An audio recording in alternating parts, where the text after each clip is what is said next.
welcome to Up Over and Down Under. Today we're pleased to have with us Jamie and Freeman. Freeman is the host of Freeman TV.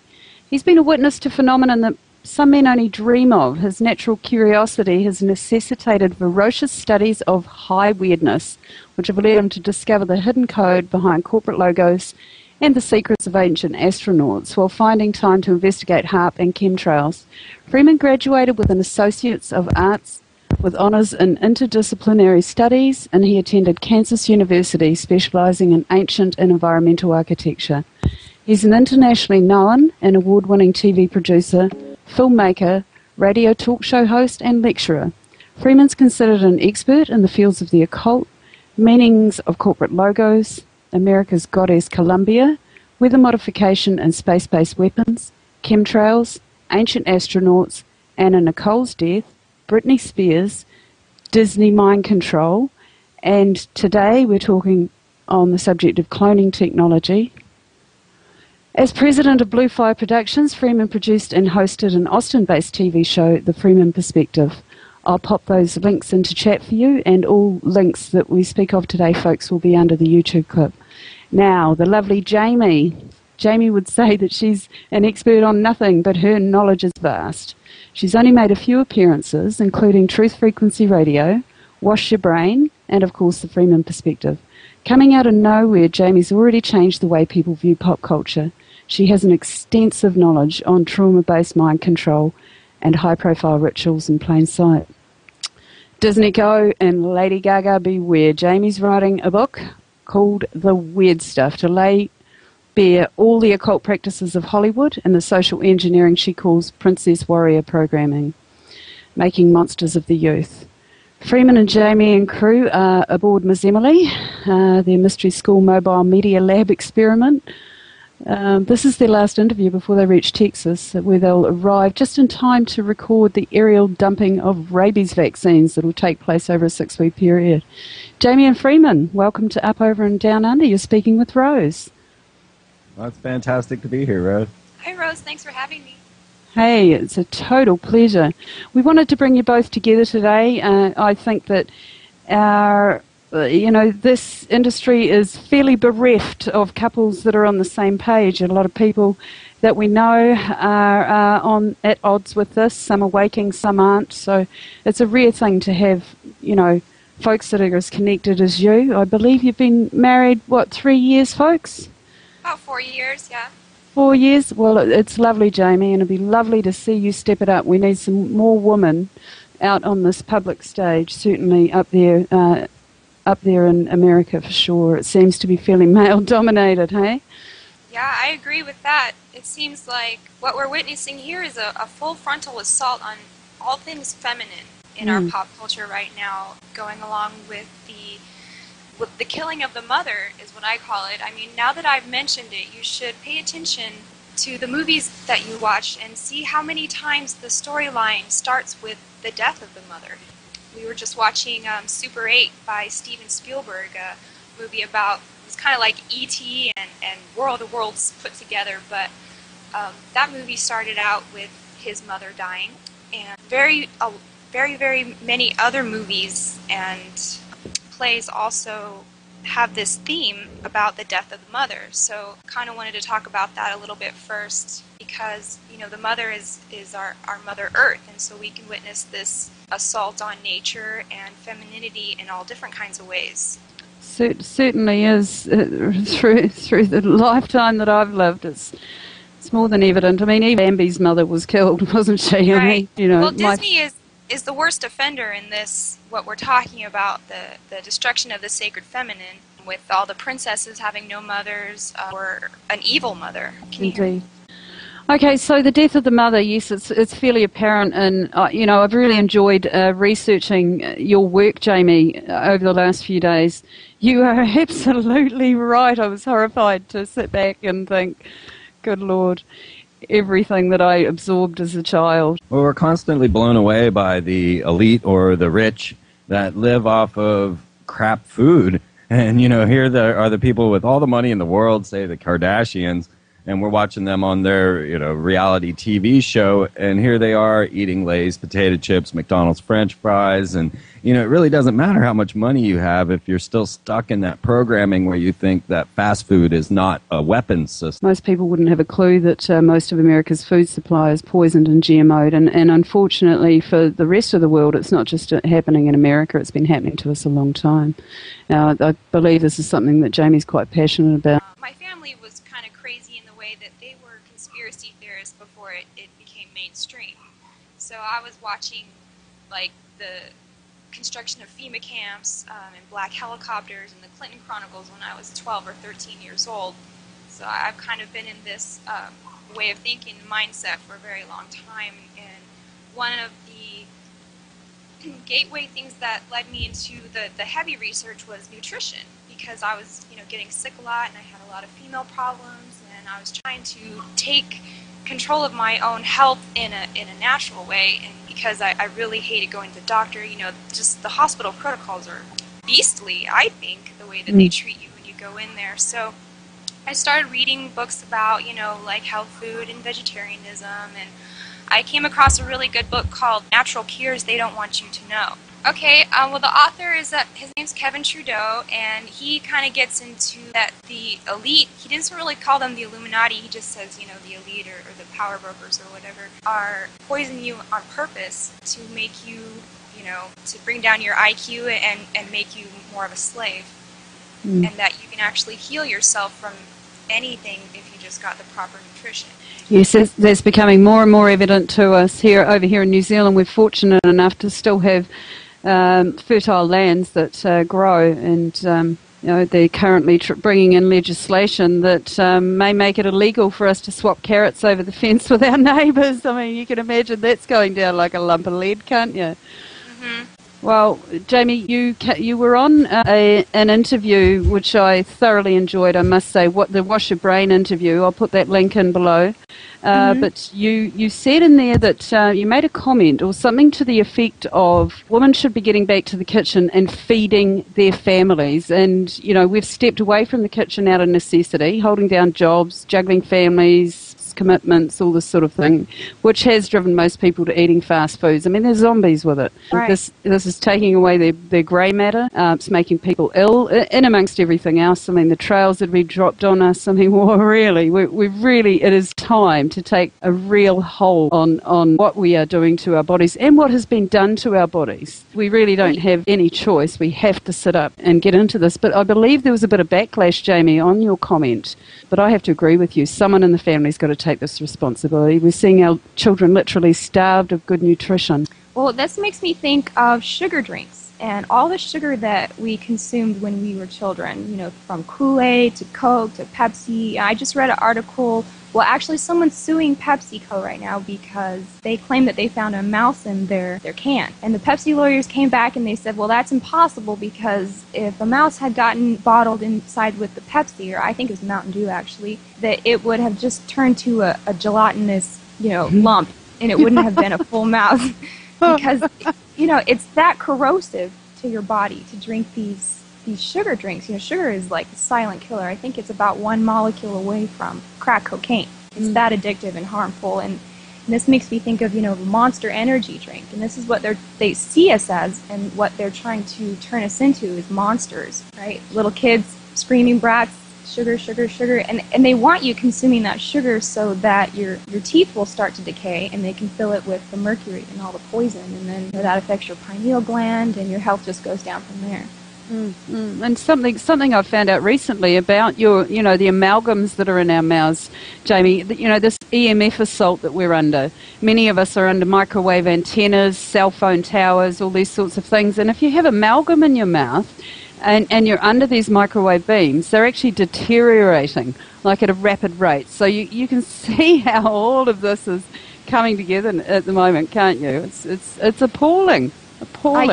I can, and you know, I hate it that I have the feelings. I got them all when I was a child, and I didn't know what was going on. You know, you'd go to the dentist, and he'd stick that sharp thing in your tooth and say, "Oh, there's a hole in there." After he just scraped and punched your teeth out, and then they'd, you know, drill it all out and fill it with metal. So I'm trying to take steps to figure out how to get fillings out. You know, that's one of my goals in life, but unfortunately, that's a costly procedure. So.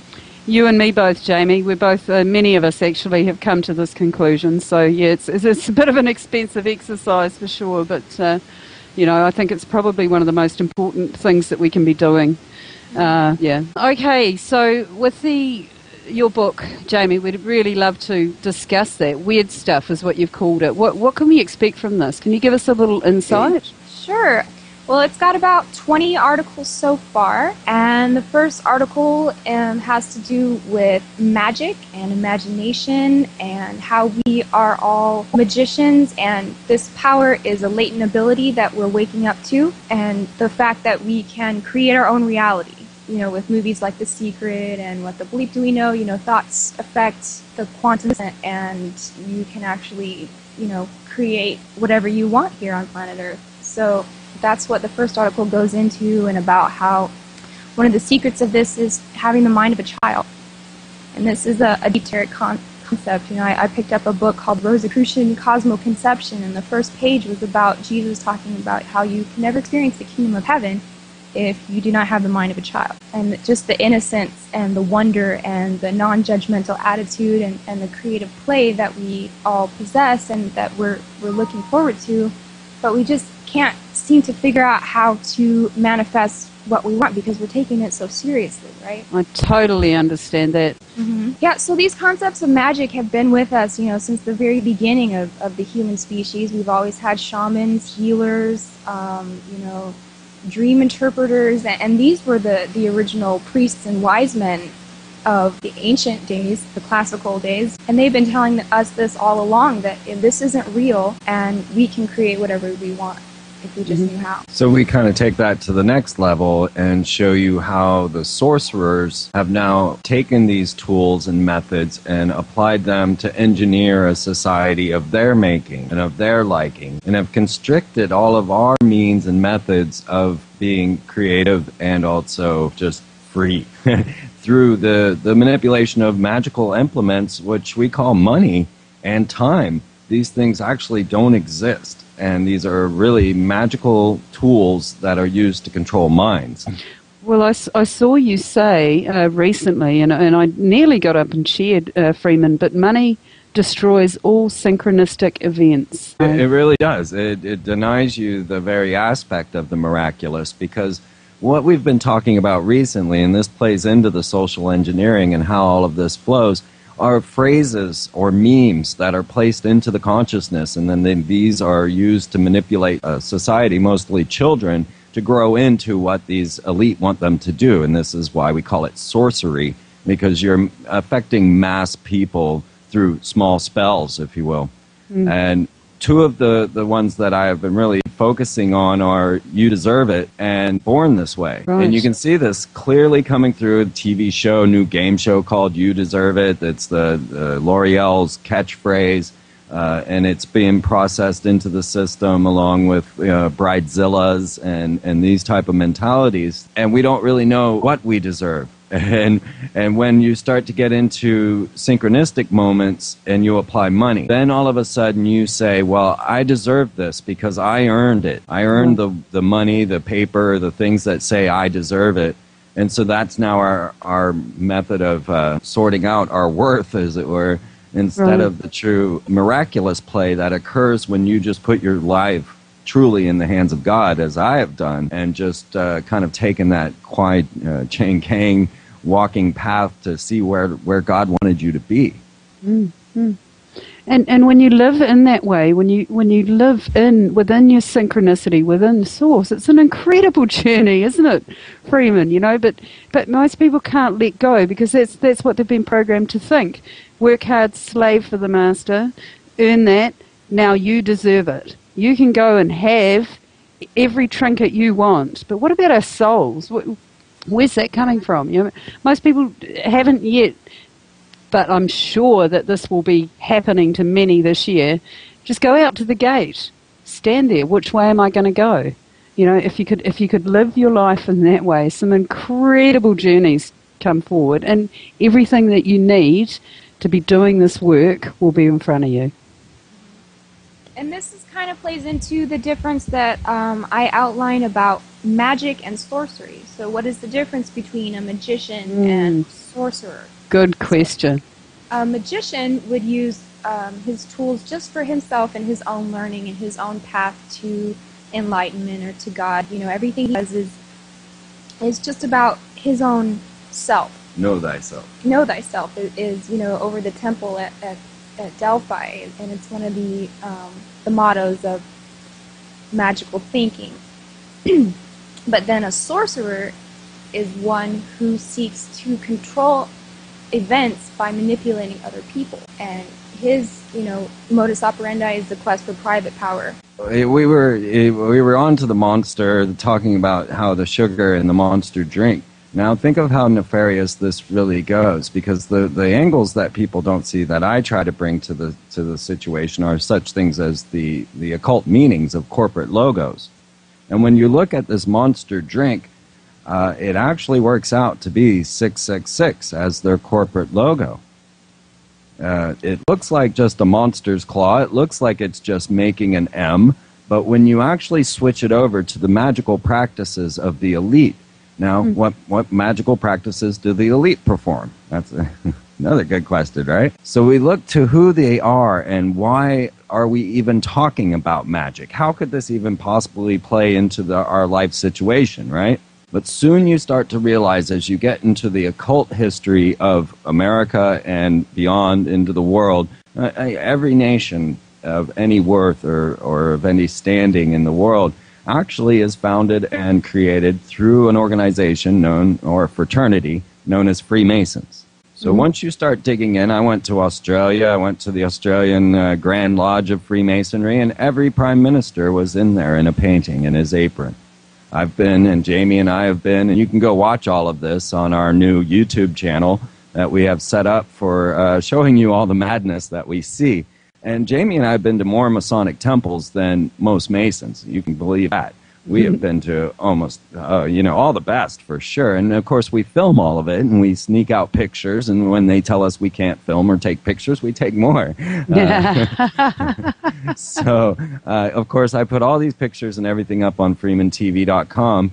And then now we have this new YouTube channel, youtube.com/Miss Emily 1, which is MSMMLE 1. And you already said Mystery School Mobile Media Lab Experiment. Or just go to freemantv.com and you can link there. It's right there. And you can see inside of these Masonic temples. Now, we show you the altar that Houdini knelt at, and also Franklin Delano Roosevelt knelt at this very same altar. And this is the levels of how Hollywood and politics have always been tied together through the secret societies, and most especially through Freemasonry. And actually that altar has a broken kneeling stand there because of FDR's leg brace that broke it. Interesting. Interesting. Yeah.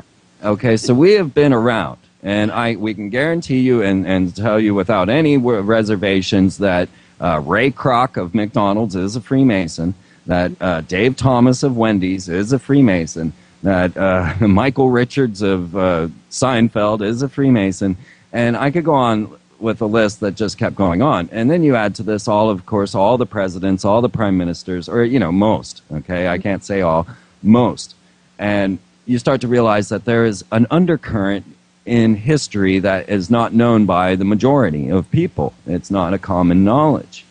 So all of a sudden you say, okay, what is Freemasonry, and why is it that FDR and all of the different Masonic presidents have gone before and knelt at this altar, going through having themselves blindfolded with a noose put around their neck, their pant leg rolled up, and their chest bared with a knife pointing into it as they come into this lodge to give themselves over to the light of Venus, which is Lucifer. Now, all I can do is give you descriptions. All I can do is tell you these things.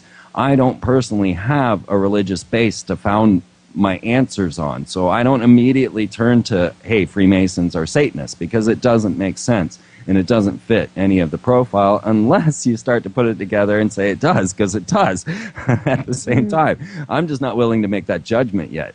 So what I found after reading all of the Masonic books, decoding their secret ciphers and everything else that I've done along the way, has found out what the true basis of Freemasonry is, and the magic that they perform is the ancient Hebrew mysticism known as Kabbalah.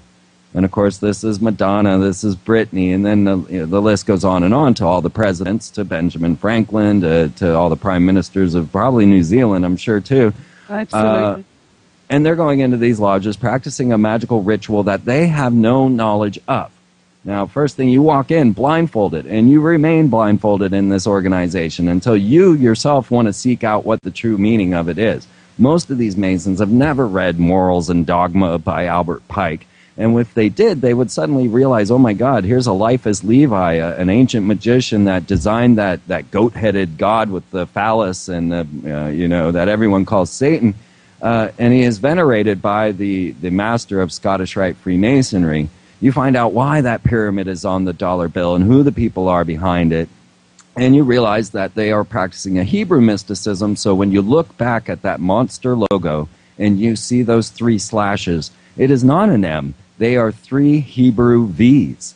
And all of a sudden, all kinds of things start to come into view. And you see that, okay, monster has 666 in Hebrew on it. Then you start to realize, wait a minute, what else would have this number? And you see Volkswagen, crafted by the Nazis and Hitler. And you've got 2 V's interlaced, making 3 V's, which in Hebrew is 666. When you start to take it to English, you realize that there's only really one word that you can come up using a single letter out of the alphabet that equate to 666, and you got F, O, and X. And you end up with Fox. And so now you're into 666, Fox 21st century. And once you start to apply the magical mirror onto the situation, then everything starts to become clearer. This is the reason for the golden arches of McDonald's, for the swastika of Columbia clothing, for the pentagram of Texaco, the shell of Shell, these both being symbols of Venus, and going back again to Lucifer. If you look up Lucifer in the dictionary, the definition is Venus, the planet Venus. It'll say a Christian interpretation of Lucifer, of course, is Satan, but dictionary interpretation and everybody else is Venus. So this is when the puzzle starts to really get intriguing, and when you start to listen to Lady Gaga and her methods, that's when it starts to go off. Do you want to talk a little about a Lady Gaga performing live? Well, it seems that there's an agenda to craft Americans as literal monsters. So we're being brought up in, the consumer commercialization culture, but it's getting even worse than that, in that we're taking our perversions to the extreme with things like toddlers and tiaras. Have you seen this show? For sure I have, yeah. Yeah, and it just blew me away because we were flipping through the channels, and I stopped on it, and they were getting this little 5-year-old ready for her pageant, and they were putting on slabs of meat onto her, just like Lady Gaga wore a meat dress to, an award show. And I'm thinking, what is the psychological programming behind this, that we're just pieces of meat, right, to the elite, or if you want to get into the very end of the spectrum with what you can call them the archons or the reptilians, or we call them the super bads, because we don't really know, we can't really say what they are, but we can see what the agenda is. And so they're crafting us to appear like monsters, and then at the same time they're changing our perspectives and our morals into garbage, basically, and trying to make monsters out of us. And this is how the world is going to see us. And so whatever bad happens to America in the future, they're going to say that they deserved it, because look at how they are. And you can't blame them if all that they're seeing of Americans is, the Real Housewives of Atlanta or Kardashians or whatever other family they're going to send on the airwaves to represent America. No one's going to feel sorry for us when all this stuff comes to light, and there's going to be another, like Nuremberg trials, or when it's time for Judgment Day, then no one's going to have sympathy for us because we've been turned into monsters. Indeed, and we're seeing that hand over fist here. America certainly has been set up, but folks, we know that there's no you know, the reality is that human beings are loving creatures. And, you know, all this propaganda, all this media speak, it's just a constant. It's an absolute assault. I mean, our little girls, they just know it's all about shopping and it's all about wants. And it's really dreadful. I mean, to see sex education and all these things being forced into schools from primary school children, you know, these things are important, but the slant that's on it all is just abominable.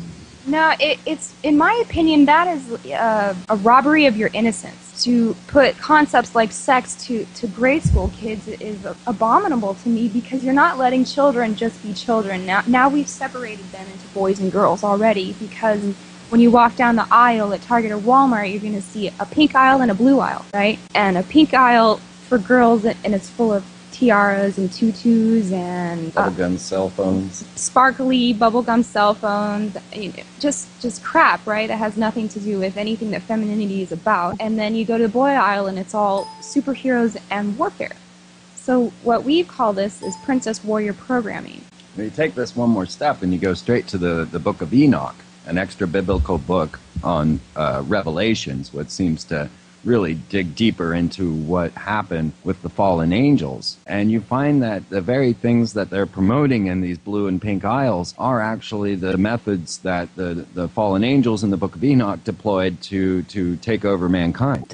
Yeah, the series Twilight kind of mimics that story in Genesis as well. In the fourth one, Breaking Dawn, he impregnates her while she's still a human. You know, the vampire Edward marries the girl Bella, and they go on a honeymoon. She gets pregnant, and the baby's actually sucking the life out of her, you know, because she's not a vampire and she has half vampire in her.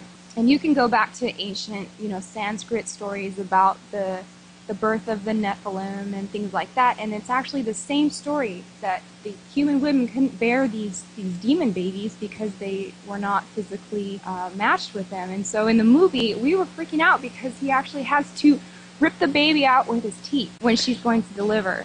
And she dies in the process, and then he has to turn her into a vampire. Look, these books are actually the top 10 in our bookstores for teenagers at the moment. You know, it horrifies me going in to purchase a book for my daughter at the moment, because these are the theme. The vampires, the magician versus sorcerer. It's just serpent stare stuff. It's amazing to me. You know, thanks for covering it.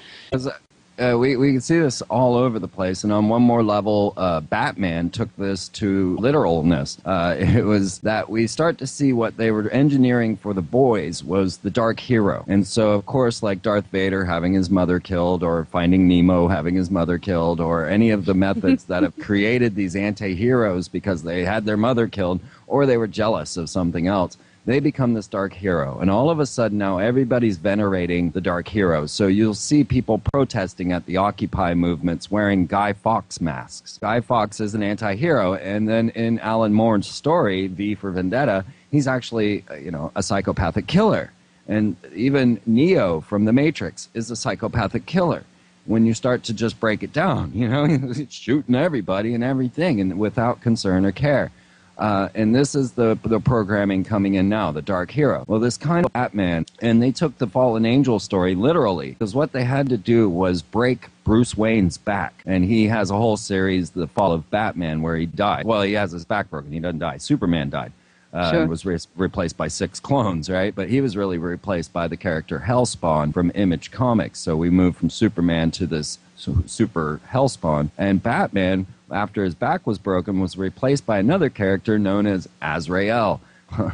Azrael is the fallen angel in the Book of Enoch that did bring about wearing of high heels, earrings, and warfare. And everyone really freaked out. They weren't ready for this yet. Batman as a killer, because Azrael came back as a vengeful dark hero. He was ripping spines out of the enemy. And you know, this was not Batman. Batman was the detective. He was the, you know, the good guy. Scientist. Yeah. And they actually had to have Bruce Wayne come back and fight Azrael to take the bat suit back, because the fans weren't ready for this dark hero programming. And that's where it really began. And you'll see that DC Comics will realize that Disney owns Marvel. They own EA Games, or Electronic Art Games. And then they also are a complete military-industrial complex. Every ride in Disney World is sponsored by a military-industrial corporation. So when you go to Disney World, after you give them your fingerprint, your credit card number, your facial recognition technology, and you know exactly what ride you're on, they program you using these rides into the future and into the military understanding of how life is going to be on planet Earth. Yeah. Also pay attention to how many superheroes are orphans. Batman, that was the catalyst to him becoming Batman, was witnessing his parents' murder. Superman's an orphan. Spider-Man, even he had to witness his uncle die right in front of him, right? So this is a theme that we're dealing with and getting into our psyche because, in my opinion, I think that the family unit is one of the strongest defenses we have against the dark arts. Mother, father, baby is the Holy Trinity, basically. It's the, 47th proposition of Euclid. It's the Isis Mother, or Isis, Horus, Osiris, the Holy Trinity. And this is something that they're trying to eradicate really fast. And it's interesting because one Disney movie we saw with our friend who stars in it, Dan Fogler, is called Mars Needs Moms. So the aliens come and kidnap this boy's mom because she's a good mom because she makes him eat his vegetables and take out the trash, and he listens to her. So they hone in on her and kidnap her because she's being a good mother. Because they have no mothers on Mars, and they have no one to raise the offspring when they pop out of the ground. Is in the story. They're handed over to nanny bots who are programmed. So they need to kidnap a mother to program the nanny bots for every generation. And they throw away the boy babies down to the dump underground, and they just keep the women like a military. And so they keep their society going like that, with the men and the women separated. Well, in the adventure when the boy's trying to save his mom, they fall into some underground caverns, and they find some cave paintings of a family unit together, mom, dad, and baby, and they're all like, this is how it should be. And, consequently, they go back to the surface and save the day, and the men and women are reunited to raise the babies together. But it was interesting to note that when we were talking to Dan about the movie, he said that he was kind of disappointed in Disney because they weren't promoting this movie at all. They ripped it out of the theaters early.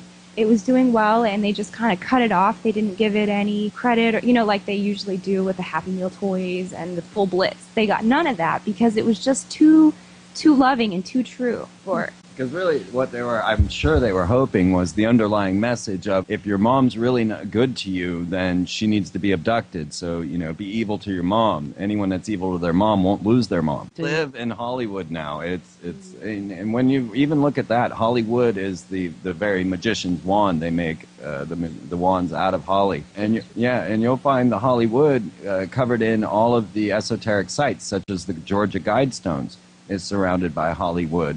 The George Washington Masonic Memorial is surrounded by Hollywood. The Nashville Bicentennial Mall, which is set up as a seal of Solomon to bind spirits, as strange as that sounds, is also surrounded in Hollywood. So we start to see that the mentality of humanity is molded by this, and we're hoping to branch into that media stream. Now, I have another production that I'm coming out on, and it's Me at the Zoo. Me at the Zoo. And this is a film it's produced by Michael Stipe of REM, and it's on the Leave Britney Alone phenomenon. So this is showing at the Sundance Film Festival 2012? Absolutely. Yes. And so we now have the opportunity to be the media. And so that's what we're trying to do with the Miss Emily experiment, is go around, get just random common people, but none of the people we meet are common, on the air and get them out there so that the satanic vision that the elite are trying to push on the rest of the world of America, with Bridezillas or Jersey Shore, or any number of ways that you could look down on America because of what they're broadcasting to the rest of the world. We want to countermand that with YouTube, with people projecting, hey, look, we're all actually humans over here, and start to be this, what we call a type 1 community, so that we could be globally communicative. So we're hoping a bunch of people will actually start Miss Emily experiments and start to just broadcast people they meet, what they do, and start to show the world who we really are so that we can get over this skewed perception that Hollywood's putting out. Absolutely fantastic, my friend. I've certainly enjoyed these clips. I mean, you put them out there, they're short clips. They're just real people doing real things. These beautiful, generous, loving people that have just been blindsided, really. How do we do this, though? How do we pull our children away from their TVs and their computers and their movies? And, what do? Do we just share the awareness, let them know what's going on, the basics of the stories, and let them figure it out for themselves? Or what do we do? Was interesting. I was watching ABC, which is owned by Disney, and they have been on the forefront of reshaping the psyche about family. And their slogan is actually a new kind of family. So take that for what you will. There's a show called Modern Family on ABC, and I don't think that any of the family units are functional, normal, loving, supportive characters at all. So this new kind of family kind of goes back to Nazi youth, when they had to go away to camp to separate them from their parents, because that's where you learn your values and your morals, and that's what gives you a backbone and a way to say no and stand up to what's right and wrong. So it's the same thing. You don't have to go to your Nazi youth camp anymore. All you have to do is just turn on the TV. You'll get your programming there. Absolutely. My daughter and I took great pleasure in literally throwing the television out the window, and that was years ago, and it made a huge difference to us. We're back in New Zealand, the TVs probably didn't hit us here. Although I grew up in American Samoa, Panga, we had televisions then. We brought our TV home with us, where TV was just coming into New Zealand, really, and back in the 60s and early 70s, folks used to go to the lake after work, and we'd all communicate and take picnics, and neighbours would help one another out. Well, the death of the family happened with television, didn't it? It was absolutely brilliant. Suddenly people are in each other's homes, crowded around one TV, and then everybody's got a TV, and that was the death. And then everything they discuss is just television. Did you see this? Did you see that? Yeah, that's very sad. I mean, my daughter would be left right out of conversations in her junior school because of that. She didn't have any understanding of what they were talking about. So, right. I had moments of did we do the right thing or not? But she's very grateful for it. I mean, we homeschool and do all these wonderful things, and it's it's just fantastic. And you can tell, very, very lucky to have wise parents there, Jamie. Yeah, there's all these laws being passed now in America about domestic terrorism. You can go down the list, and I think homeschoolers is one criteria for domestic terrorism. Another one is people who talk about the Constitution. Another one is people who believe in the Second Amendment. End of the world Christians. If you have 2 weeks of food in your house, you're considered a hoarder and a domestic terrorist. Yes. But in my opinion, I think the television is the biggest domestic terrorist there is. Like, there can be no other better way to describe what's going through that tube than domestic terrorism, and you just sit yourself in front of it all day long. Can I just throw out that, if you go and you watch Disney on the Front Lines, get this documentary, you can probably rent it at your library for free. I guess that's not renting, but whatever, check it out. And Disney on the Front Lines. And you will watch Disney's wartime propaganda that they put out. Now, first of all, they boast that no method of propaganda worked better to get people to pay them their income taxes than Donald Duck. He was the prime reason people finally started to pay their income taxes, Donald Duck. Then they go on to boast, well, Joseph Goebbels, the Nazi propagandist, took his methods from Walt Disney, and they're proud of this. They're saying how well their methods work. You can watch the documentary for yourself. Disney boasts the fact that the Nazis are using their techniques to control the minds of the Nazis, and they even have put out a little Nazi film of their own called Education for Death. And this is all straight Disney program. Yeah, Education for Death actually has a scene in there where there's a little baby sick in the bed, and the mom is tending to him, and the SS officer comes to the door and he says, "You better quit coddling that boy or we'll take him away from him." And this really hit home to me because, you learn empathy and compassion from your mom. You actually learn how to love when you're coming through the birth canal and, the mom is flooded with, I think it's oxytocin, is the biochemical process of like love and well-being. And when she's flooded with that, the baby gets flooded with that and learns as it's coming through the birth canal this is the way to be.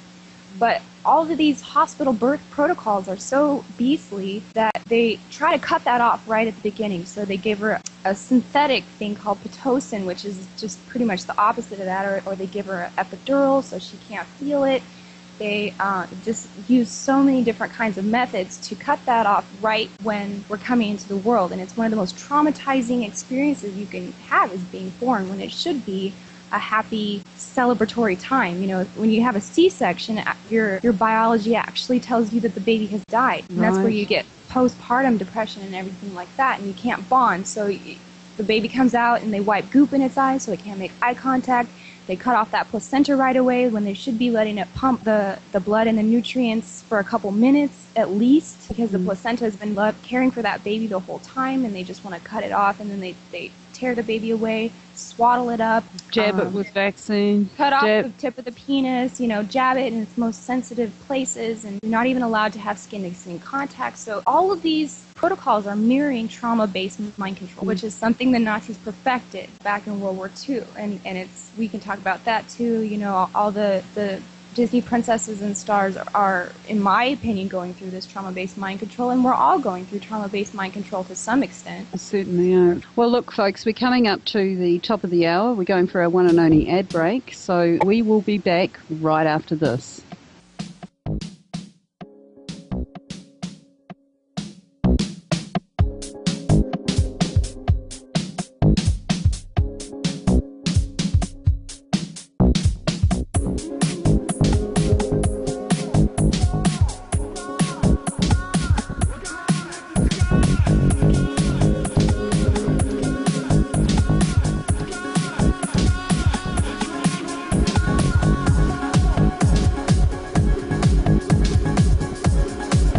Welcome back.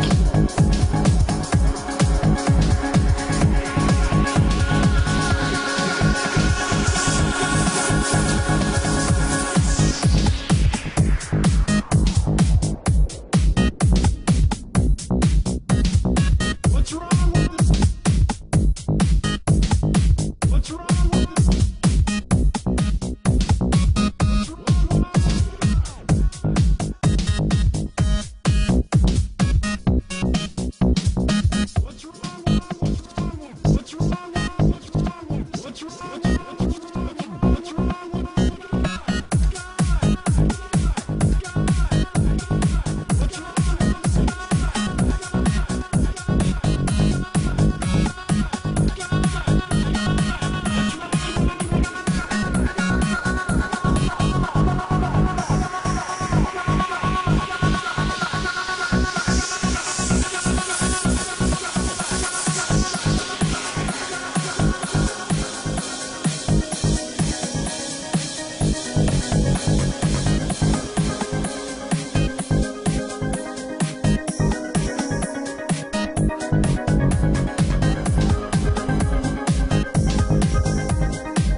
Welcome back to Up, Over and Down Under. You're here today with Rose, and we are speaking with Jamie and Freeman. Before the break, we were talking about, the death of the mother, really, and Jamie was going into birth, etc. We really have been ripped off, guys, haven't we? We're going to go into a bit further on from that now to speak to you about, I saw a blog on the Friendship Agenda, which is a fantastic site. There's lots of great people in there. You won't see any of the terror that's in a lot of these networks. So it's just folk in there making friends. And one of the blogs I saw written, Freeman, was really quite fantastic. It was about the Native American and the cutting of the hair, extrasensory perception. But it was quite an intriguing study. Yeah. It was a military study where they had decided to hire on Native American trackers, and they took those that were the most exceptional, that seemed to have a sixth sense about them, in knowing that an enemy would be near, or in being able to follow a trace that no one else could really see. And they took on these Native Americans to be their trackers in the war. And of course, going through the military programming, which is all uniformity, they cut off all their hair. Now, all of a sudden, these men that had performed such miracle feats could no longer perform tasks like they did, and they didn't know why. And so they kept trying, and eventually they decided they had to do some studies, and they began with the hair, and they did studies to see if the exceptional would lose their exceptions by losing their hair, and sure enough, they did. Well, this makes me think of that story in the Bible, where Samson and Delilah, where the famous haircut where he loses all his strength, right? Right. And then the sect of the church called the Nazarenes, which Jesus was considered to be a Nazarene, one of their practices was never to cut your hair. And I know that there's a lot other religions that believe, I can't think of them right now, but they do have this belief that your hair is an extension of your perception, your ethereal, auric realms that, Rastafarians would be Yeah. one. Yeah, and then you even take it to the levels of warfare and what hair really even just symbolizes. And back in the day, the Romans would say, well, cut your hair and look like a Roman. That's what they told the Christians. And nowadays it's reversed. And you got the Christians telling you cut your hair and look like a Roman. God, so it seems that hair's an extension of our nervous system and can be seen as nerves, I guess, a type of highly evolved feelers or antennae. It makes sense. Well, that one really tickled me. I just had to bring that up. Now, well, we're all long hairs here. Yeah. His mom is having a fit because all the guys are shedding everywhere, but because they all have long hair. But it's funny because we see the people that kind of join our group stop cutting their hair and stop caring about appearances and stuff. But the one thing they do is just let their hair grow long, and it seems to relax them, and it kind of makes you a different kind of person, in my opinion. It really has. Well, yeah, that's really amazing. I mean, I look at the average Kiwi, and we don't really cut our hair, not at the moment. I mean, it goes through fads, obviously. So most of the women here are long-haired, but they have a saying here. They say that you get married, you cut off your hair, and you get a fat ass. So that's pretty much it in a nutshell. I guess there's a certain age, I think around 40, women start cutting their hair, really, as a rule here. I know it's a big thing to have short hair. Yeah, I've never had short hair. I want Justin Bieber hair. You want Justin Bieber hair. Oh, I can see it. He'll never have Justin Bieber hair. It's too curly. Yeah, don't let him do it. Okay, yeah, we actually watched the Lady Gaga Thanksgiving Day special, which they actually called the Black Friday Eve special. We no longer have Thanksgiving, it's Black Friday Eve. And then the Justin Bieber Christmas special, countered by the Justin Bieber Santana New Year's Eve special. We've really, have been enjoying this Disney programming. Don't we all, mate? Okay, your Type 1 Roadshow on Ms. Emily. I'll put the links in below. You're driving to test just in time to see about 1.8 million doses of rabies vaccine being aerial dumped over the next month. Now, the vaccines are enclosed in small packets dipped in fish oil and coated with fish meal crumbles, and they're telling us that the baits don't pose risks to humans.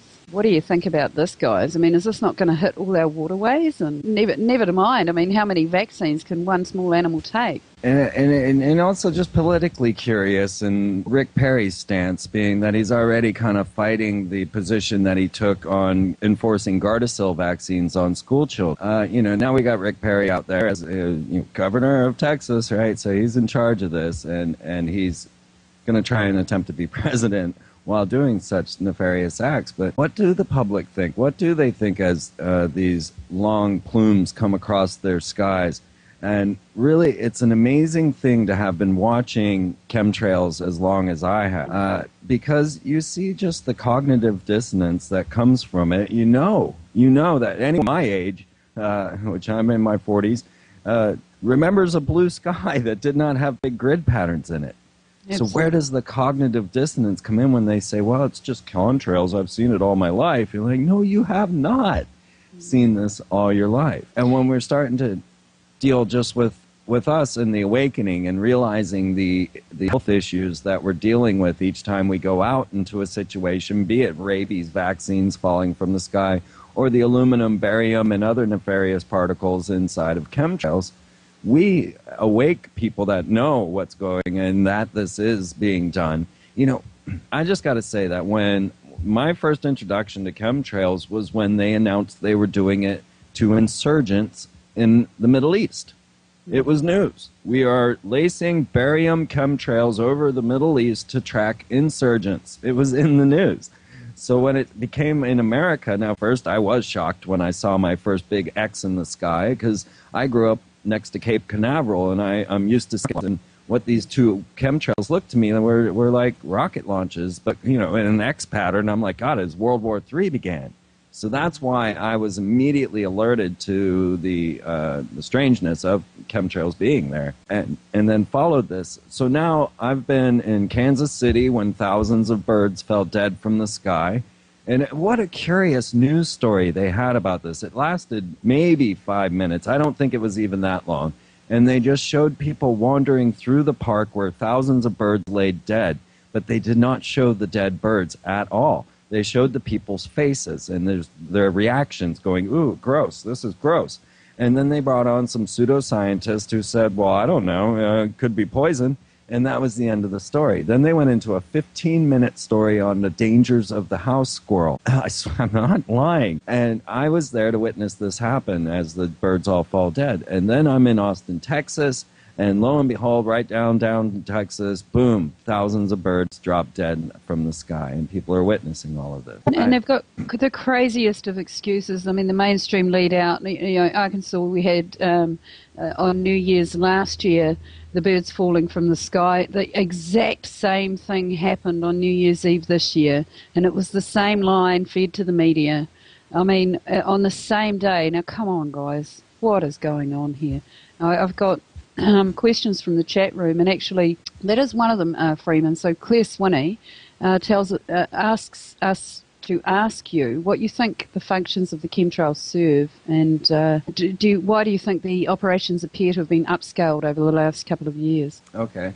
I do have some insight into that, and of course we know that these are multifaceted projects, so that they can't simply be classified as doing just one particular job or another. But what I managed to witness was the eventuality of chemtrails. I got to watch, because I was aware of them right away, where they were being laid and what was going on as this occurred. Now, when chemtrails first started, they did not have the consistency correct, and things were falling to the ground that were spider web-like substances. There were numerous news reports on do not touch this stuff, and how many people developed flu-like symptoms due to these spiderweb substance falling to the ground. Now, this is back in the early days of chemtrails. Are we still... So...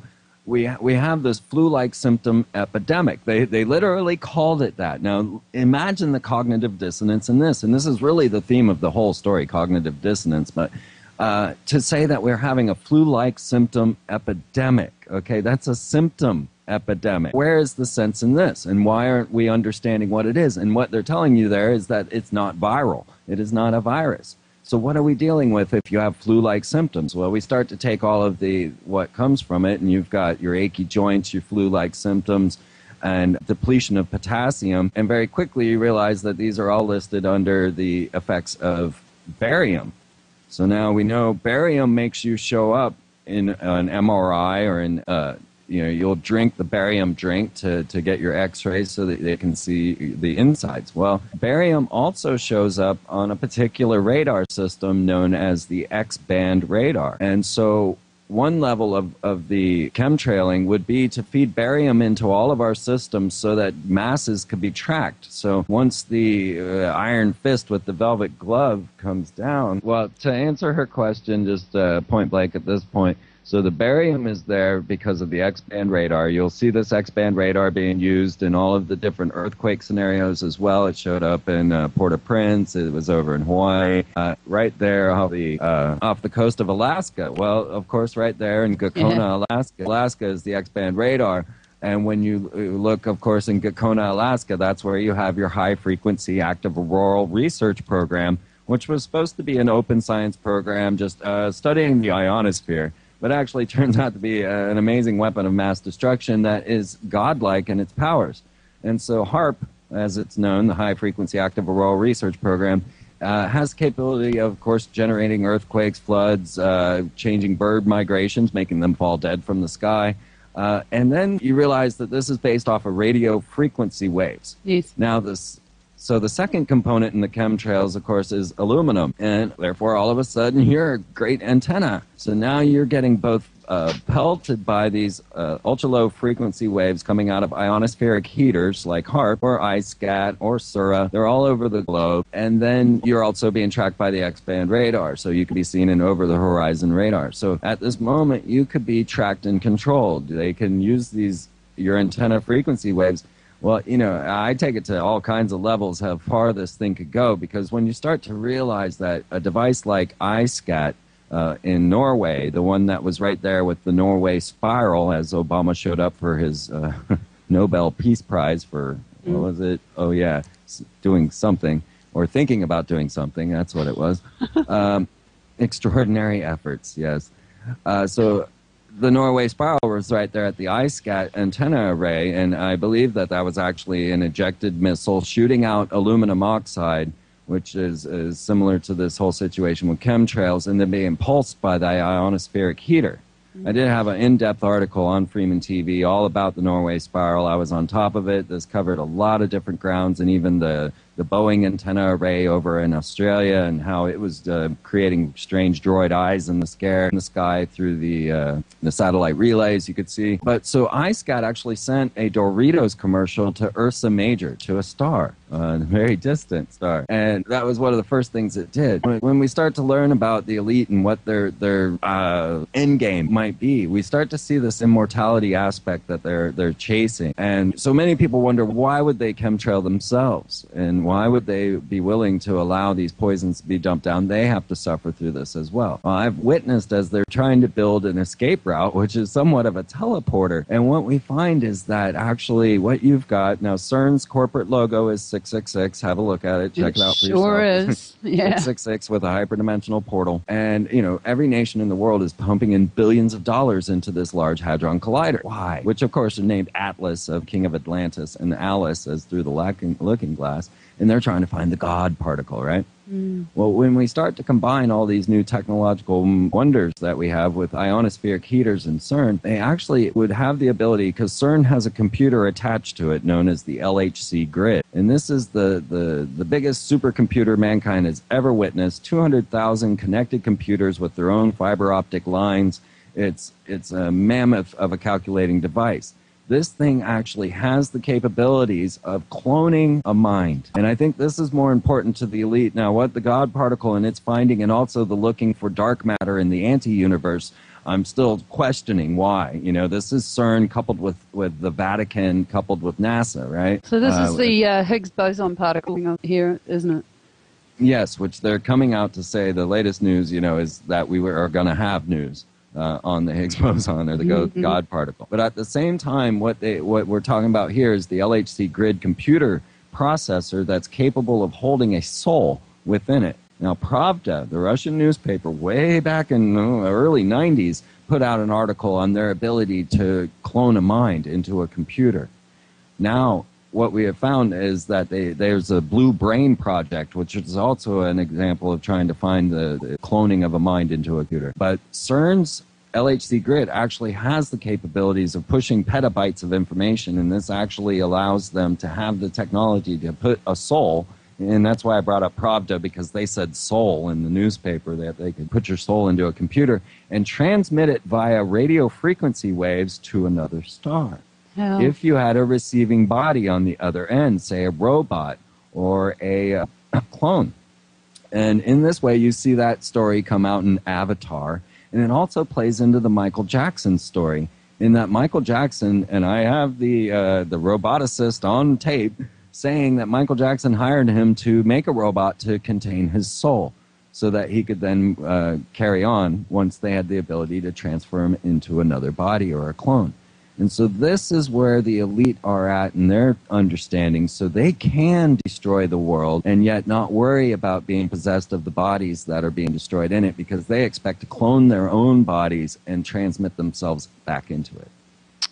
Fantastic, fantastic. And you know, the reality is most of us earthbound here don't have any concept whatsoever of the technologies that are available. You know, they'd chuck us an iPod or a computer or whatever, and that's about the end of our sphere of things. Most people just cannot get their heads around this monster science. It's insane. But you look, and these elite, they have been seeking that fountain of youth since prior to Ponce de Leon. You know, it's the reason they came to America. They know there's a fountain of youth, and I wonder about that often, because I wonder, have they met immortals? You know, and so we really don't have enough of the puzzle to understand yet. Once the elite start to break their ranks, maybe, you know, we can start to learn more. Because the rituals that they perform, the things that Jamie and I cover, and the things that Jamie writes about in Weird Stuff, just defy common logic when you just look at it in the face of it. Why perform magic rituals? Why have blood sacrifices on American Idol? Other than sociological engineering, why are they going into these, why go to a Bohemian Grove or into a Masonic lodge and perform these rites and rituals? So that's when we start to really understand their direction. Well, you know, now that we're on the subject, there's been some incredible breakthroughs, hasn't there? And you've been fortunate enough, you guys, on your roadshow to meet some of these people. I believe, I'm fairly certain that you connected with Randy Powell, the Vortex math guy, and there's some interesting stuff going on with him. His teacher, Marco Rodin, discovered the key to the most advanced mathematical language inherent to nature, and Powell's gone on to find the key to model it in three-dimensional space. So the grand unified field theory can produce inexhaustible free energy, end all diseases, produce unlimited food, you know, travel anywhere in the universe, build the ultimate supercomputer. You met this guy, yeah? Yeah, absolutely. Yeah. Can you share some of that? Amazing how this has been falling together. So we started our own social network site, the Friendship Agenda, and we just went out and found the most fantastic people we had met, because Jamie will confirm that Freeman fans are just the best people in the world. They are, and we would go from town to town meeting different people, and they would say, well, I'm so glad you guys are here. I just didn't have anyone to talk to. I wish there was more people in my area that I could get together with. When we're like, well, we know 10 people that are calling our cell phone trying to get to us right now, and they're in your town. So I'm like, wouldn't it be cool if you could all just meet each other? Right. And have a community like that. So a couple of, just to lead that off into Randy Powell, a couple of great fellows, or one in particular, Brandon, put together this social network site for us, and then he's been kind of like out doing the pioneering for us and guiding along the way, and he was the one that brought us to Randy Powell.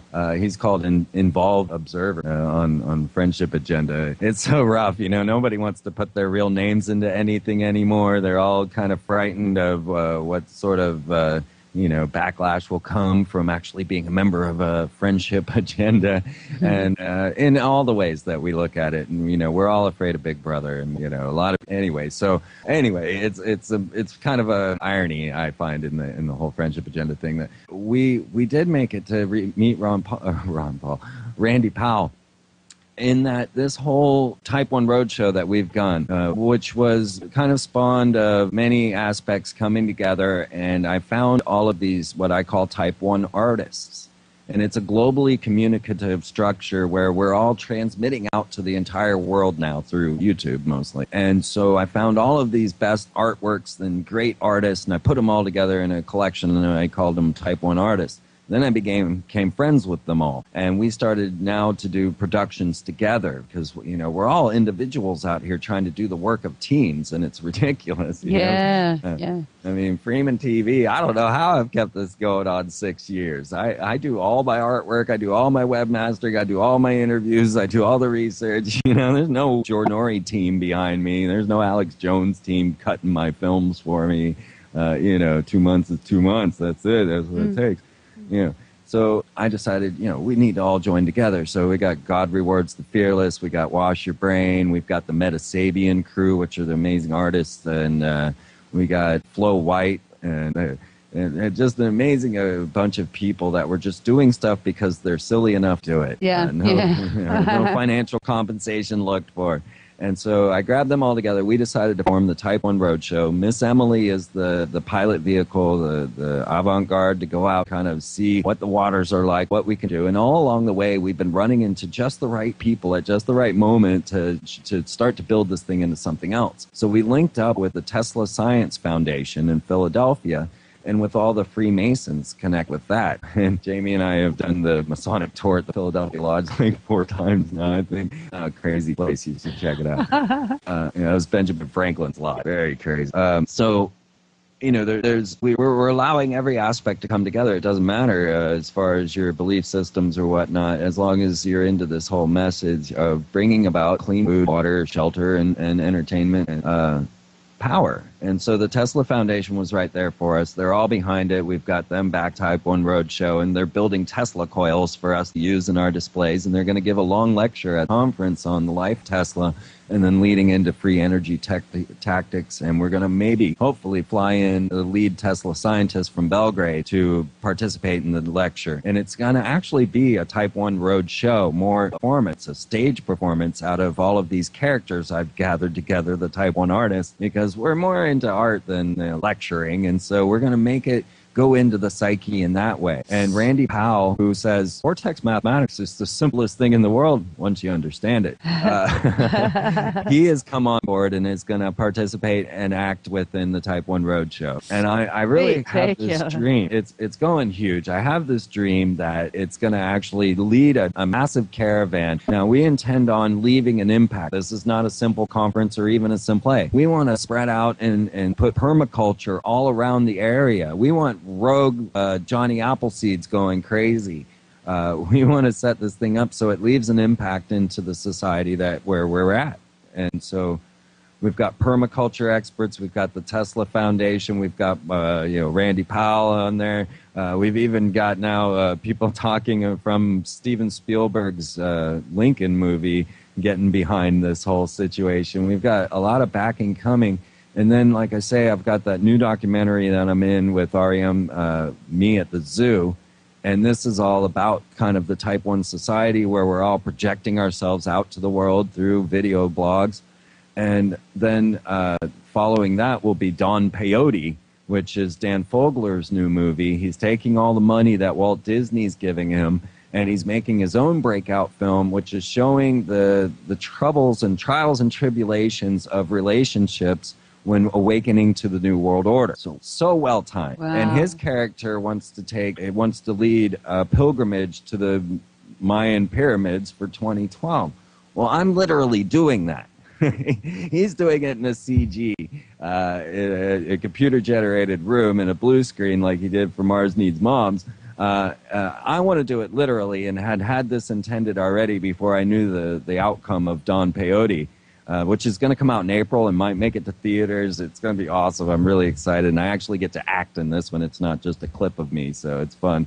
Although they cut out most of my scenes. I took them to a Mason temple. It's going to come out in the documentary after. So be on the lookout for Don Peyote, but even more so look at the documentary making of Don Peyote because it was way deep. I took him to some different levels and we had, oh my God, it was awesome. So I can't wait for that to come out. But so I really want to lead the Type 1 Roadshow down to the Mayan pyramids. I've actually, done this before. I was at the Mayan ritual, the first ever all-night ritual the Mayans did at the pyramids of to call. They brought me down there to film that whole thing, and of course you can see all of that on Dream TV as well.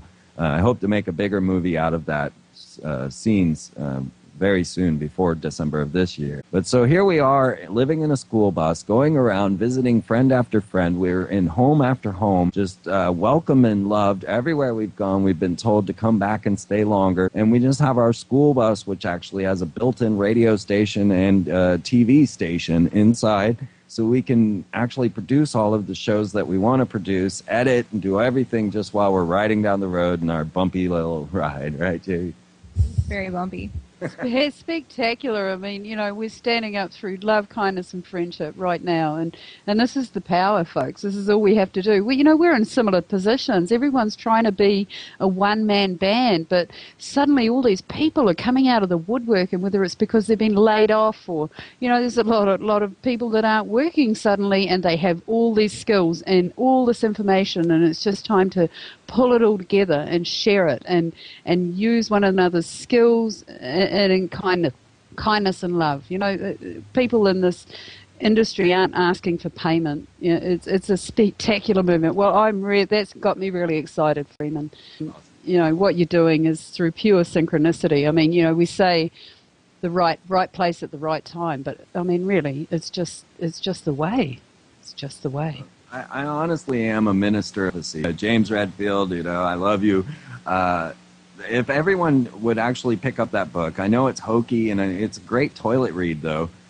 Just pick up Celestine Prophecies and start to practice the insights given. Just these 9 first ones that you get in the first book will do you well enough. Absolutely. Big control dramas. You know, that's really interesting you brought that up because, you know, I've got those books some years ago, but I pulled out the 10th Insight recently because it fell out at my feet. And I took it away. And, you know, the harp weapon's in there. You know, exactly, it's just crazy stuff. And this was 1996. Yeah. You know? Yeah, hey, and in 1996, that was when the whole radio network powered up. You know, all these FM towers that we're living under, all connected with this harp weapon. Extraordinary. And I always felt one of the most important things that it taught was the relationship with children and how not to treat them like children, but you know small people, and the interaction necessary from the couples and from the whole community, in that they needed that much attention. So if we're trying to do these single parent families, there's just not enough energy for the child to develop, and therefore the control dramas become more severe. Well, I'm a single parent, but you know I've done everything to keep her working with her other families, her other family, extended family. You know, it's quite a beautiful thing. Not everybody's as, you know, fortunate perhaps, but I've worked out how to do it. You know, jump the corporate world, folks, and come home and do it for yourself. You know, so slave 20 hours a week so you can cover your bills, but for the rest of the time, you know, you should be nurturing your families, growing your gardens. It's a spectacular thing. You know, it's I had the most amazing experience in Australia in the grocery store when a young child walked up to me and asked me to get the candy off the top shelf for her. Now, this doesn't sound all that extraordinary unless you realize that has never happened to me before. You're not allowed to intersocialize with strangers and with children and adults. You know, you can't do this. And it shocked me because I had never had that happen to me before. Now, I know in the 50s, I'm sure it happened all the time. You know, please, sir, can you get me down that candy? But it struck so home when I realized that was the first time. Wow. Isn't that sad? And this is where we're at, you know. I mean, our men are afraid to be alone with children, all these things, you know. It's horrifying. New Zealand isn't quite like that. I'm pleased to say, you know, our kids have this crazy game that goes on in town. You know, I'll go into town and there'll be a kid sitting in the middle of the road and they won't be moving. All the children in the town, all of them, are playing a game. And if they look up and someone's blowing a dart at you, if you got darted, then you have to stop and drop right where you are, no matter where that is. So, you know, kids of all different ages are doing this, and there's this invisible game going on. You know, most people are totally unaware, but our kids here are all connected. You know, sure, they've got all the tech stuff, but, you know, you'll find them all day, gone all day. They'll be out at the skate park. They'll be out swimming. They'll be out surfing. Thank God for that. Thank goodness that we have that. Our kids need hugs, and we've just cut ourselves away from them. I mean, if you can't look at somebody in the eye and smile, there's something very, very wrong in our world. Another great book series, if he can talk about the Celestine Prophecies, I should probably talk about the Ringing Cedars series. Have you heard of this? Oh, spectacular series. Yeah. And she has a lot of different ideas about how to raise children and what they need and what is the parent's role. And I just found it so touching and moving that, the child was born into nature and everything in nature supported it and loved it and took care of it, even down to the wolves protecting it and the bears babysitting for her and things like that. I mean, you can believe it if you want to. I want to. I know it's kind of far-fetched for some people, but I just really love the whole story and the way she talks about how you should be rearing children. And I think they actually have a couple schools going already and some spectacular people coming out of those Anastasia. But and there's many that say that those books could save the world. They've come out of Russia, haven't they? Yeah. Yeah, this is something that I highly recommend. There is an original series, and then there's one that's been the books have been changed. But spectacular. Well, it just makes you think about so many things, like your relationship to nature and what you're eating and what animals are actually there for, and they're not there to eat. They're there to teach you and to play with you. Children should be playing with living things, not plastic things, in my opinion. They should be interacting with plants and bugs and birds and lizards and everything that they love instead of, handling this plastic spawn toy. Yeah, which is all proven to be toxic anyways, and they're made by little kids in slave shops, and they're just toxic from beginning to end. Like, what's it? Well, they're also putting plastics on our foods now. A very good YouTube video, folks. I'll link it here. But there's, plastic. If you take a good look at your lettuce, you're likely to be pulling a plastic film off it. Protection. Plastic everywhere. I mean, it's all fake. None of it's real. Get back to basics. Get back to nature. I was told this a long time ago. All your answers for this journey are in nature, and so we have to do. And what is nature represented by? The mother, right? Mother Earth. The goddess. So there's this full frontal assault on the environment because it's our Gaia Sophia mother, right? Absolutely. Okay, so moving on, we've got the Media and Science Bureaus feed us 3 different types of cloning. So I guess, Freeman, this one's going out to you. So we've got DNA cloning, reproductive cloning, and therapeutic cloning. They say that scientists are either very close at being able to clone human beings, or they have already done so. Now, there's plenty of evidence to suggest that cloning's already gone well beyond what we can imagine. There's a huge lack of attention to cloning. Can you share some of the opinions you've formed? I mean, you're infamous for your weirdness research, Freeman, but none's more sort of brow-raising than your connecting with Obama. So, can you take that on for us? Absolutely. It was actually the most shocking moment. I used to scan the TV and go through CNN, C-SPAN, and I enjoy watching some of that. There's some of the strangest stuff comes through. And I see this man walking in a puffy white spacesuit with the Star of David coupled with the swastika around his neck. And this turned out to be a man known as Rael. Claude Virillion is his real name. He's now done a spread inside of Playboy. But Claude Virillion, Rael, had appeared at Congress with Bridget Bousselet of Clonaid and with Dr. Zavros of his own scientific cloning techniques. I don't know if he has a corporation, sorry. So here were these 3 most bizarre beings, one in a puffy white spacesuit, the other looking kind of like something out of a Bride of Dracula, and Dr. Zavos, who was just kind of a crazy man in his own right. And they were there to discuss the positive aspects of human cloning.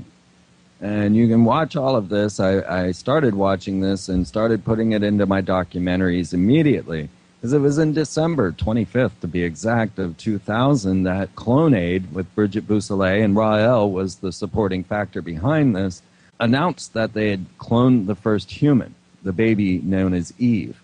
And she was cloned in Florida, and they would not give her location because, well, cloning a human was illegal. So she would be an illegal being. But they decided they continued to do their cloning practices. Now, where they got their money is kind of curious, being Ra-El was this strange character who met Yahweh in a flying saucer. Yahweh had the symbol of the Star of David and the swastika on his flying saucer, and so Ra-El adopted that as his sign of unification. His very name, Ra-El, is Egyptian in Hebrew, unification there. And so then he wants to build a massive embassy in Israel for the Elohim to return. It's got a flying saucer-shaped swimming pool and of course Star of David and swastika emblazoned over it. And imagine that going over in Israel. This is the guy who's funding the operation and sponsoring cloning.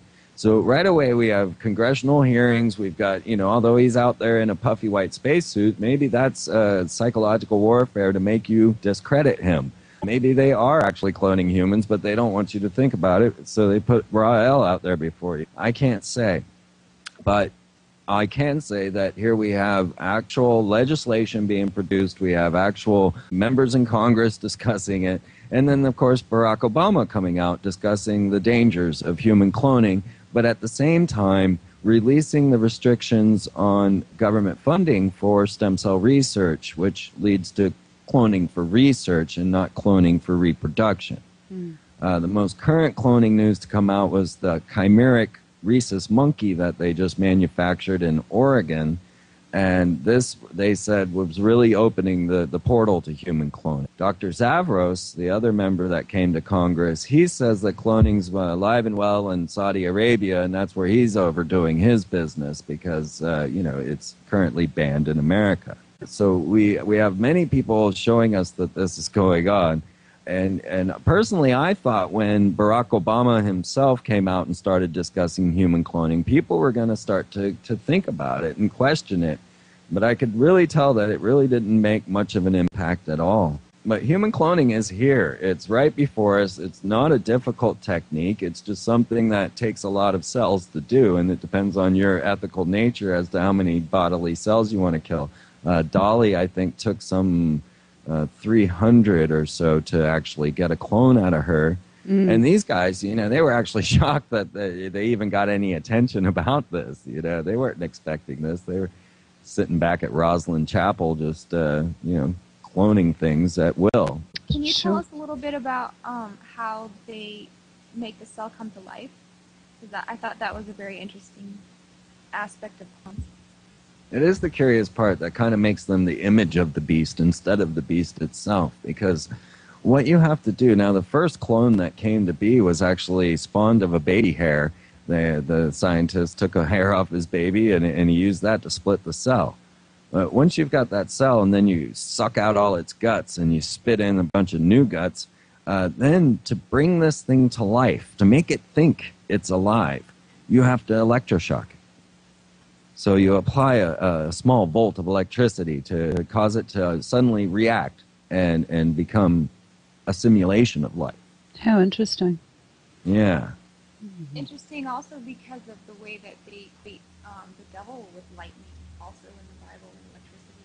That's true. And, Barack Obama in the native tongue of Jesus would be lightning, the Aramaic meaning of Barack Obama.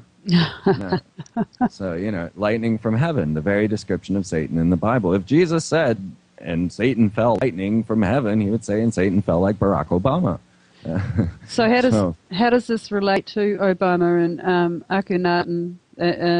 You brought this story out some time ago, I know, but it'd be good for you to just cover a little bit of that with our... Absolutely, because it didn't stop, and that's what I find most amazing about the strangeness that I talk about is it doesn't stop. Anna Nicole Brittany and Mind Control didn't end; it just carried on, and now the Barack Akhenaten is the same situation.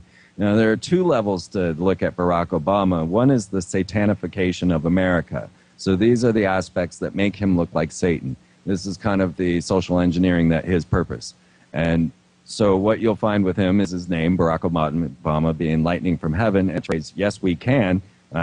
take this recording, put it in a recorder, flip it. Yes, we can. Comes out as "Thank you, Satan." You can go to my website and listen. It's clear as a bell.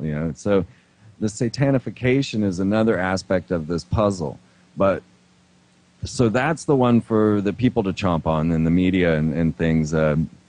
But to me, the true story was that they had brought back Akhenaten. Now, as curious as that may sound, the plausibility of it grows exponentially as you start to research it. Because one, you find that Akhenaten is the one man the Brotherhood has always revered and wanted to return. So in Manly P. Hall's Secret Destiny of America, this Akhenaten is chapter 2, the man born 2,000 years too soon. He's the first Democrat, the first individual, the first humanitarian, and they wanted to bring Akhenaten back.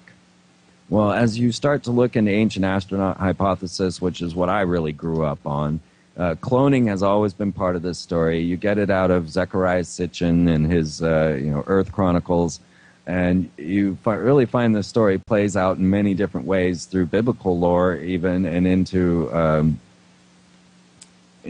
our modern time. So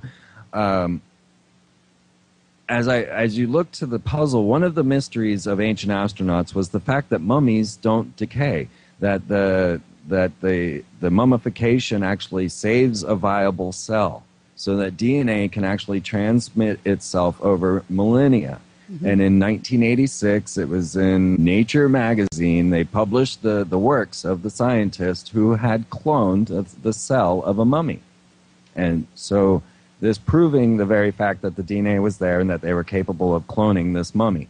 So you can see this all in my Obama Cloning in the Coming Space War article. I have the history of human cloning going as I'm tracking all of the legislation and the different upsets and downward turns of human cloning. So I have all of that there.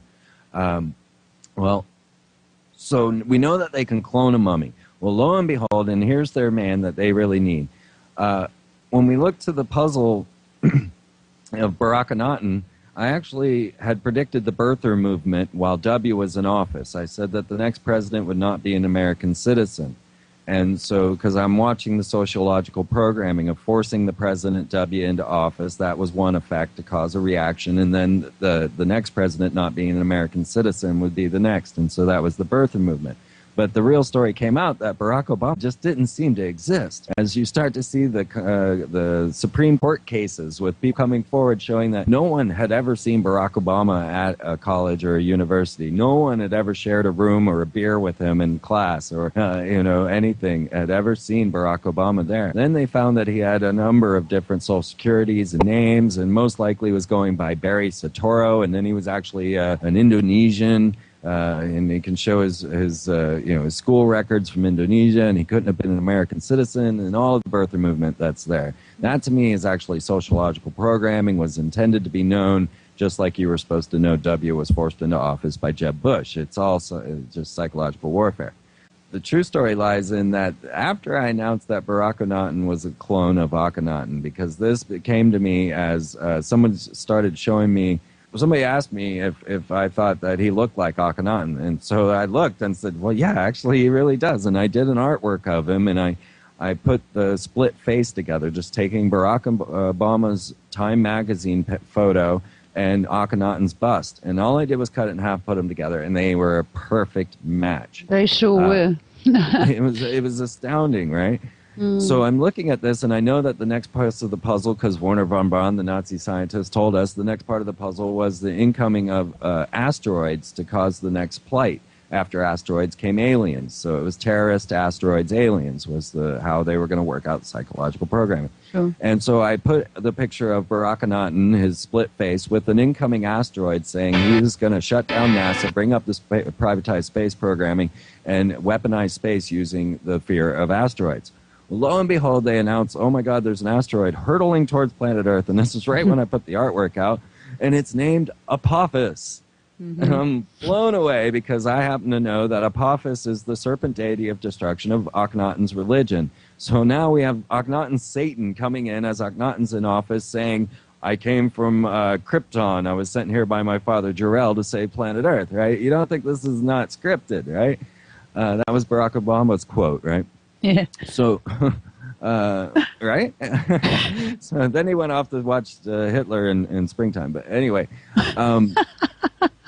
so all of a sudden now I'm seeing this puzzle form, and then somebody suggests to me, well, have you noticed Queen T really looks a lot like Michelle Obama?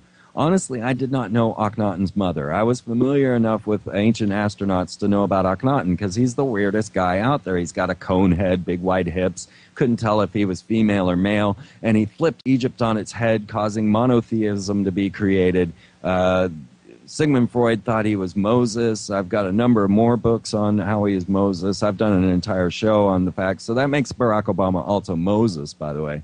But so I was well familiar with Akhenaten and his big cone head, but I didn't know his mother, Queen T, who actually is the real power behind this whole puzzle. And when I split Michelle Obama's face and Queen T, Akhenaten's mother's face together, people didn't even know I did it. They are so exact. So now we're talking about two members of a particular family, the Obamas, being identical to two members of a particular family being Akhenatens. But they're not husband and wife, they're mother and son. No. Well, and then we start to see, Jamie pulls out the Pharaoh's books, because we got all these books on Egypt, and we study all this stuff. And we got a lot of film on Egyptian stuff that we'll be releasing, too. And you start flipping through that, and you see Akhenaten's got his two daughters there. And we're like, no way. So I go get busts of his two daughters, Merita 10 and Aksunamon, I think is the other name. And I split their, oh my God, they are Malaya and Sasha. So now we have four family members all depicted in Egyptian sculpture and identical to four members of the presidential family. Then they're announced that they have secret society names, Renegade. Well, guess what? Akhenaten was known as the Renegade Pharaoh. That's Barack Obama's Secret Service name. Renaissance, which was Michelle Obama's Secret Service name. Renaissance means rebirth, brought back to life, right? Then the daughters are known as Radiance and Rosebud. Well, when you go look at the stela, the artwork of Akhenaten with Nefertiti and his two daughters, there's only two other things in the picture, and that is Radiance from the Aten, the hands coming down from the sun, and the roses that they're offering up in adoration. So Radiance and Rosebud. Okay, so the Secret Service names all fit. Then everybody said, but wait, Akhenaten's a cone head, you know. What happened to the cone, dude? What happened to the cone? Well, lo and behold, as Barack starts to lose all his hair being president, as all of our presidents have their souls sucked, it's suddenly shown that he has these two massive scars covering the entire back of his head, as if a cone had been removed from the back of his head. Spectacular work. Spectacular work. I mean, and it just keeps going. It really does. And so there you have it, you know, in a nutshell, Barack Akhenaten and the entire family doubt it, but you can't disprove it. Oh, that's some good work, mate. Absolutely. I mean, you know, and prior to that, you'd already put out there, along with, you know, W. Bush should be forced into office. You'd said at one stage Barack Obama, or that you actually said the next president of America would have his natural-born status questioned. You know, you've had many a prediction. You predicted the economy would collapse on 10/13, and of course you're very famous now, 9/11 prediction. So how are you seeing these? How are you predicting these things? Jamie and I will both tell you that we didn't go looking for this information. It was foisted upon us through synchronistic means. We are the miraculous ministers of bringing this data to the public, and we don't know why, and I have no clue. My story gets strange as hell because, you know, my father was a Freemason that was raised up through these rituals. He was building nukes when I was born and chasing flying saucers back in the 40s for Project Blue Book. My whole family line falls into this situation, and then I personally was abducted, or I can just say I lost 5 hours after witnessing a giant rectangular craft hanging over Daytona Beach. Right. I have no idea.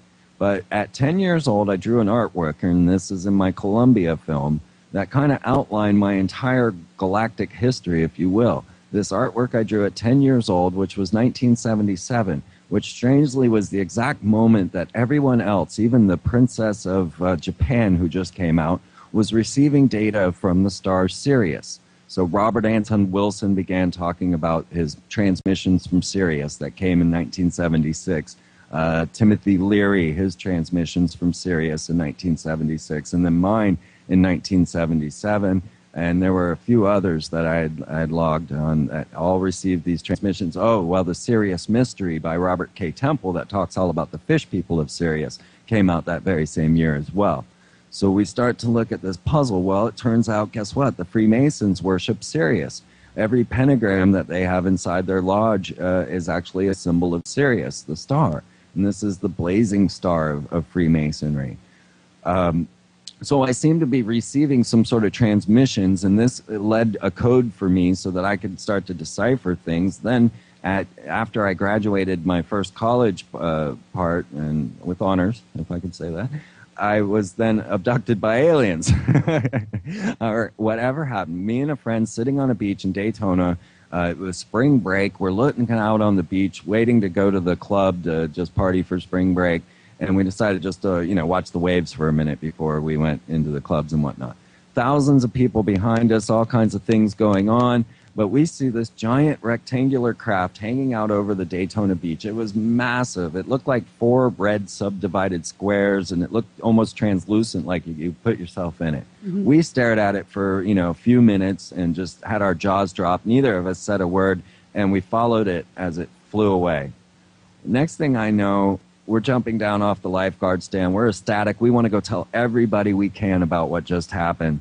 And we turn around, and the entire strip of Daytona Beach is completely empty. And we're like, what is going on? Total Twilight Zone moment. Yeah. We're thinking everyone else got abducted, and we were the last people on Earth. We didn't know what to think. But it turned out that it was actually 5 hours later. Everyone had gone home. And then I actually synchronistically ran into this friend in Lawrence, Kansas, where his girlfriend was going to the University of Kansas while I was there.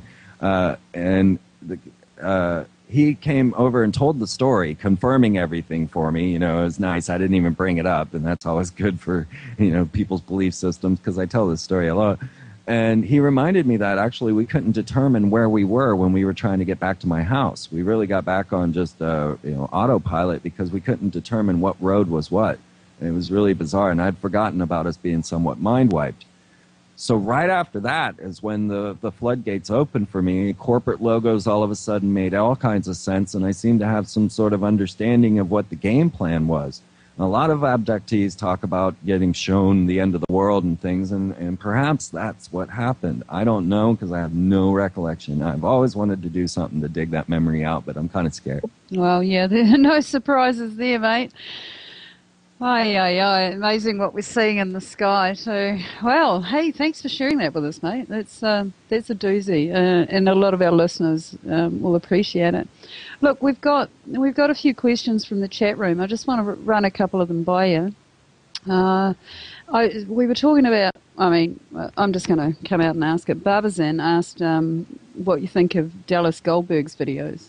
I don't think either one of us know. You don't know? Of that. Yeah, cool. Okay. And D.S. Marriott asks what you think, about Randy Quaid. Is he being persecuted? Oh, man, the Star Whackers. Yeah. And I would want to say that if any of these topics that we can't answer, go over to Friendship Agenda, start a group, and everyone will come in and join you in your hunt. So it's a lot of fun. We want everyone to come over to our social network. Leave Facebook, go to Friendship Agenda. Absolutely. And then you can have forums and groups. Well, what you have to realize about Hollywood is that pretty much there's a hierarchy, and everyone is either a slave or a slave handler. Basically, either you don't know what's going on, you're being led around by your handlers, or you're doing the handling and what we call the baby eating. Many people believe that Paris Hilton went to jail because she was using the techniques and creating this anti-panty group of Lindsay Lohan, Britney, and someone else, I can't remember, and that they actually wanted to punish her like a goyim, and put her in jail for a moment just to slap her wrist because she was making the mind control techniques too obvious. Yeah, it seems she had learned the keys to the psyche of, Britney and Lindsay, and she was using them to just play with them and get them in trouble with the paparazzi and stuff like that. And then the next thing you know, she's in jail for drunk driving or whatever she did, which, they don't put them in jail for things like that. Interesting. And drag them through the whole rigmarole for nothing. So it was kind of a message like, you're playing with fire.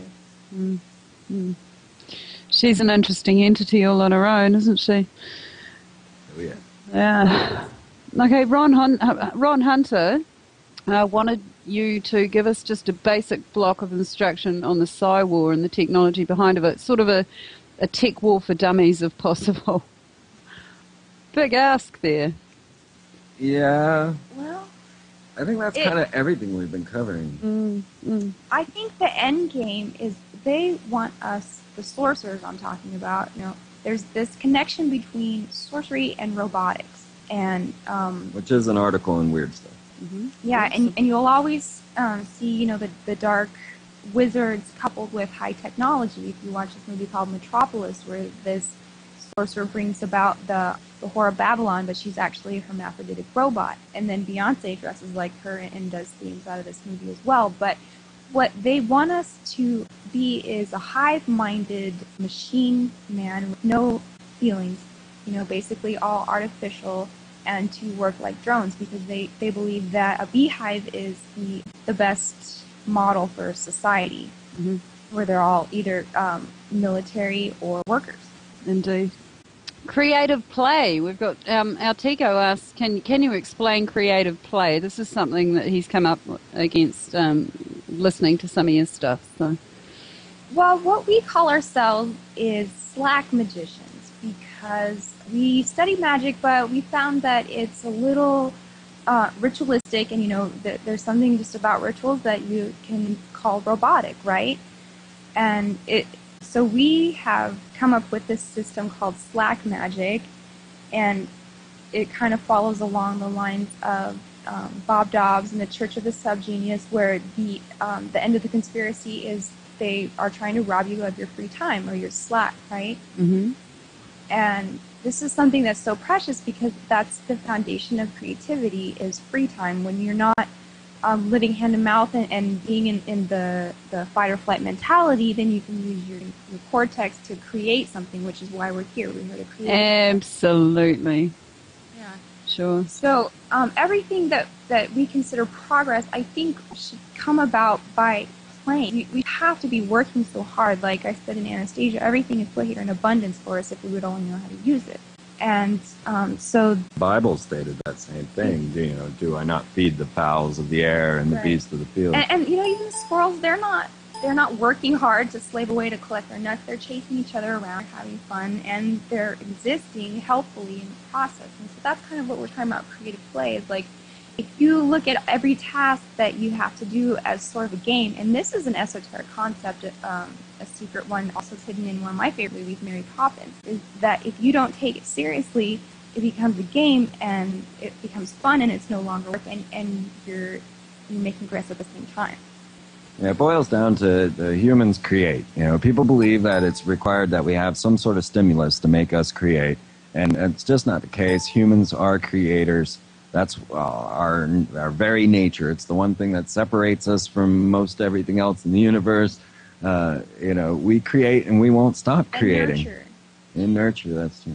And being in fear and being in the state that the planet's in today, we simply can't create, can we? When we're in a state of fear. So there is power. The war is inside. Imagine suggesting that as a solution to someone as well. How angry that's going to make them when you say, well, no, don't go protest at Occupied, or, although that's kind of playful, but, no, don't worry about calling your representative. Don't look at that bill. Just go out and be yourself. Go out and play. Go, just learn what it is to be a human. They're going to get mad at you for suggesting this. I absolutely hear that. I mean, and reality is most of them have forgotten how to play. Let's be real. How many parents can or do that? I mean, they might go along to watch them play some sport, but that's about as close as it gets to play these days. Well, look at the toys they're manufacturing. They're all systems. You can't even build your own castle out of Legos anymore. You can only put together a system. Which is a Star Wars-based fighter. Right. Yeah. Or, you buy the toy of the movie and you just act out the scenes in the movie. You're not really creating your own stories.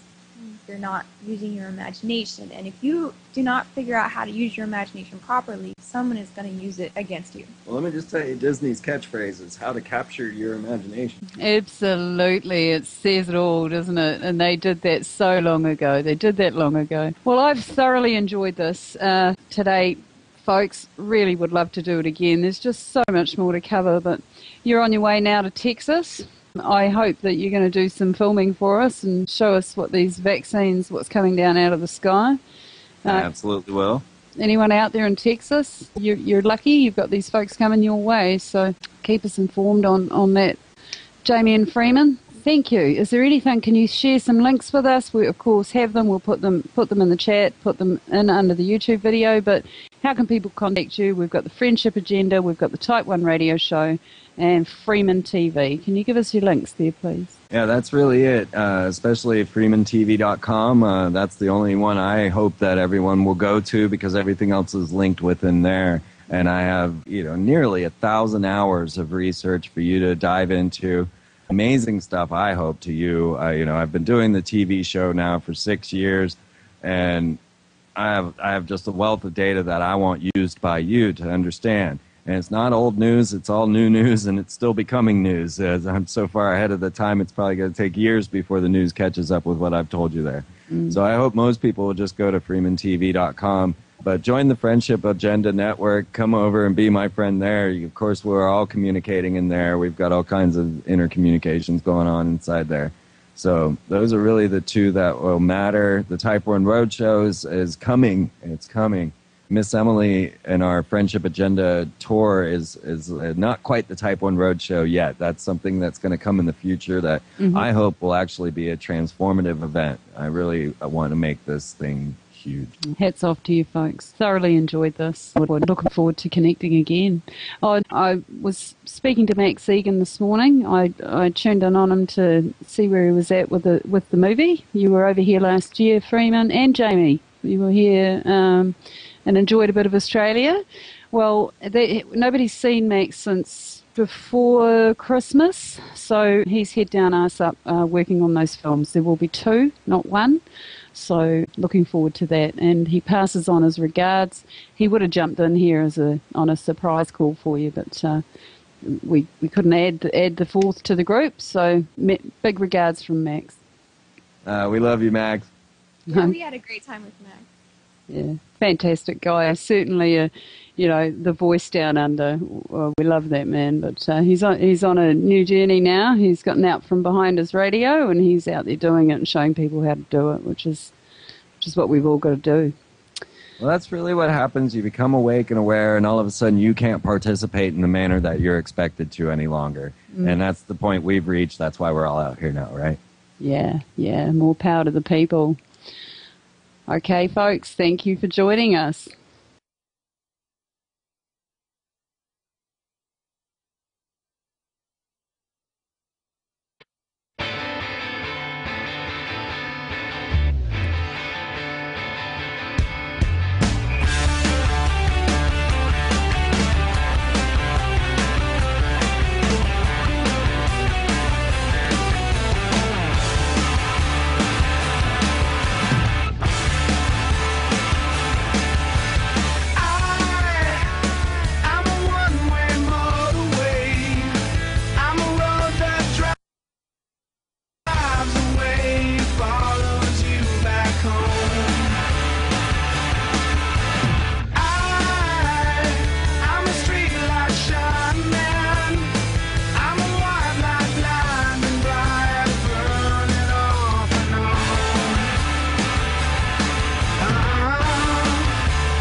It's times like these you give and give again.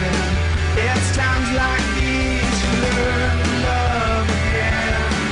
It's times like these, time and time again.